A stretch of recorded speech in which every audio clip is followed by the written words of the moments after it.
Hoy se conmemora el Día Internacional de las Víctimas de Desaparición Forzada.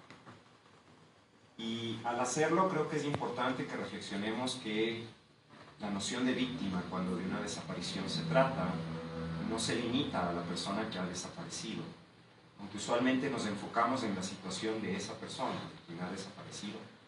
En realidad, víctima es todo su entorno, su familia biológica, sus seres queridos, aun si no son familiares, su familia social, sus allegados. Esas personas que con su tenacidad, con su insistencia, con su reclamo permanente de justicia, con esa dignidad con la que llevan su sufrimiento, nos recuerdan todos los días por qué tenemos que trabajar. Y ya es tiempo, después de 12 años, de que empiecen a darse respuestas que no se dan a muchas víctimas que están sentadas alrededor de esta mesa. Mi respeto para ustedes, mi agradecimiento por invitarme. Voy a dar un panorama general de dónde estamos. Muchas de las cosas que voy a decir son para ustedes obviedades, no necesariamente para el resto de la sociedad ecuatoriana, latinoamericana y global son obviedades. El más horrendo crimen que se puede cometer es desaparecer una persona. Es el más horrendo de los crímenes porque estamos negando su condición misma de persona. Eso es lo que estamos haciendo. Y desde hace mucho tiempo se ha emprendido una importante lucha para erradicar este fenómeno del planeta y sin embargo todo lo que se ha hecho sigue siendo insuficiente. Sigue siendo insuficiente a nivel local, sigue siendo insuficiente a nivel internacional, sigue siendo muy burocrático y las autoridades desafortunadamente no se duelen de la realidad que atraviesan los familiares y los allegados. ¿Qué queremos decir cuando hablamos de desaparición? Y aquí voy a tratar de reunir en una suerte de definición las dos visiones sobre el mismo fenómeno. Se me ha pedido que hable de desaparición forzada y de desaparición involuntaria. Si pudiéramos avanzar a la siguiente. Muchas gracias por la participación de Juan Pablo Albán. Perdón, a la siguiente diapositiva. Gracias. Estamos hablando de una privación de libertad. Cualquiera que sea la forma de esa privación de libertad. Puede ser una privación de libertad llevada a cabo por autoridades del Estado, presuntamente de manera regular, en virtud de una orden emitida por una autoridad judicial, pero también puede ser otra forma de privación de libertad. Puede ser un acto criminal perpetrado por individuos particulares que quieren captar a esa persona en el contexto de una red de trata, que quieren secuestrarle para obtener algún tipo de beneficio, que quieren abusarle sexualmente, asesinarle, robarle y luego, más allá de quién sea el autor, y creo que aquí está el meollo del tema, hay una negativa a reconocer que esa persona efectivamente fue privada de libertad. Cuando digo negativa no me refiero a que expresamente se niega, porque pudiera ser tácitamente también que se niega.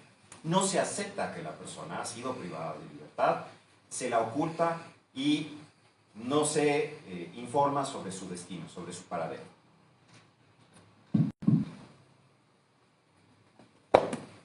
La diferencia entre la figura de la desaparición forzada y la desaparición que llamamos en el Ecuador involuntaria, enseguida voy a hablar de eso, simplemente radica en quién es el agente perpetrador. Porque cuando hay algún grado de involucramiento estatal, sea porque los agentes estatales son los responsables de la privación de libertad y de la negativa de información y del ocultamiento de la víctima, o porque se trata de personas que actúan con el conocimiento de agentes del Estado que les apoyan en esa actividad criminal. Eso pasa con una frecuencia importante en muchos lugares, también en nuestro país, notablemente en México, por ejemplo. O porque simplemente no le importa al Estado. Tienen conocimiento y en principio no están apoyando directamente la actividad de estos particulares, pero son aquiescentes con esa actividad, es decir, la toleran, enviando un mensaje de esto es aceptable, nosotros no vamos a intervenir. Pero también pudiera ocurrir que esos particulares nada tienen que ver con el Estado, y eso no significa que el Estado no tenga una responsabilidad, que creo que es lo que pasa aquí en el Ecuador todos los días. Como la gran mayoría de los desaparecidos y desaparecidas ecuatorianos son personas que han desaparecido a manos de individuos particulares, las autoridades del Estado dan respuestas simples de no tiene nada que ver el Estado, nosotros no sabemos dónde está, no podemos hacer mucho más, se les pide diligencias de investigación, no las llevan a cabo, no entienden con qué están tratando. Siguiente diapositiva, por favor.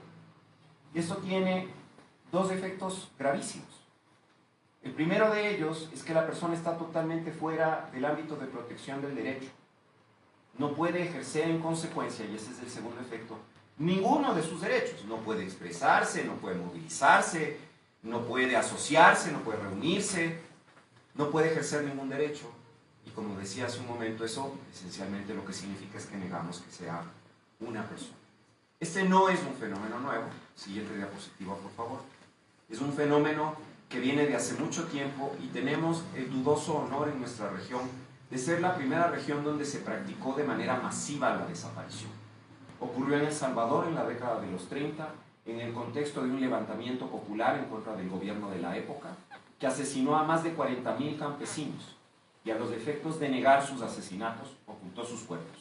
Esas son las primeras desapariciones como práctica persistente de las que tiene noticia el mundo, inclusive anteriores a la práctica de las desapariciones en el contexto de la Segunda Guerra Mundial, en virtud del decreto de noche y niebla que emitió Hitler. Y luego, también en nuestra región tenemos el muy dudoso honor de la implementación a gran escala de la doctrina de la seguridad nacional, de la figura de un enemigo interno y del empleo del aparato represivo del Estado y las fuerzas de seguridad para atacar a quienes tenían visiones ideológicas distintas a las que deberían ser normales, entre comillas. Pero también hemos tenido en nuestra región muchos desaparecidos como consecuencia de cruentos conflictos muy violentos. Nuestro vecino del norte atravesó una guerra interna por 70 años y mucha gente ha desaparecido en ese marco. Muchos desaparecidos en el Perú, en el marco del conflicto armado.